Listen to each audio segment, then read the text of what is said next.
shut up. My late father was in Auschwitz. My late mother was in Maidanek concentration camp. Every single member of my family on both sides was exterminated. Both of my parents were in the Warsaw Ghetto Uprising.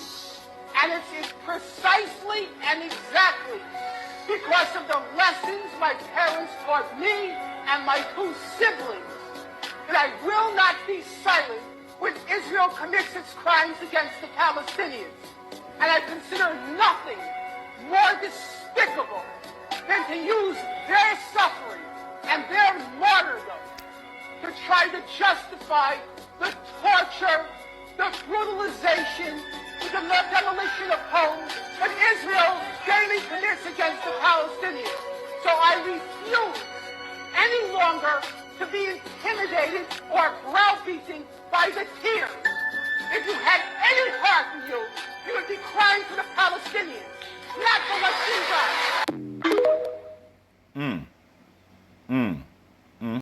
This is what happens when people have blind allegiances to religions and nationalities.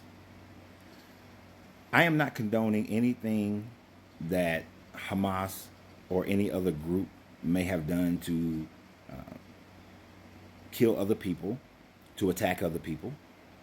But at the same time, I'm not going to sit up here and side with the opposition, Israel.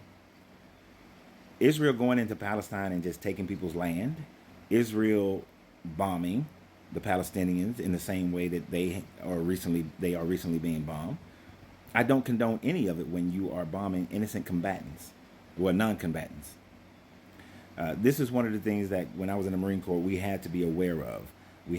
We understood that there are times where collateral damage happens, but there are certain things that we don't do. We don't bomb churches, we don't bomb mosques, we don't bomb temples, we don't bomb hospitals. This is why hospitals have the big cross, red cross on top of them, to have a sense of civility even though we are at war.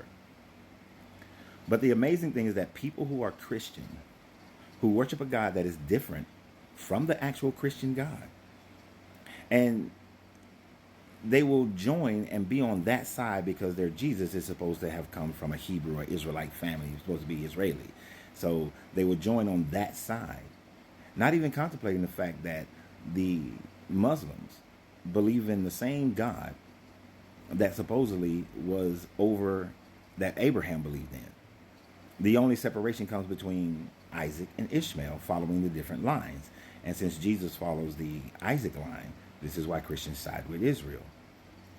But I could never side with any side that kills non-combatants without thought, that would bomb carelessly and kill people who had nothing to do with any of it and just trying to live their life.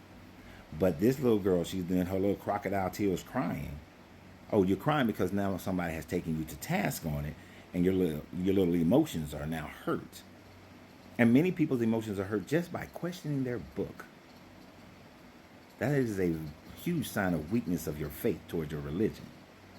But when you have these allegiances where you align yourself in totality with race, with nation, with religion, and then people of your side start to do things that are inhumane, when you look at the other side doing the exact same thing and you say that they are wrong, but you can't look at your side and see that your side is also wrong, how do you even think to call yourself spiritual, connected to a God, having a relationship, can call yourself good? You can't. If you want to raise in consciousness, then recognize that no one is completely good, just the same as no one is completely bad. But y'all have a great day, and remember always, you got to free yourself to be yourself, because your greatness is non-negotiable. Good journey, good vibrations.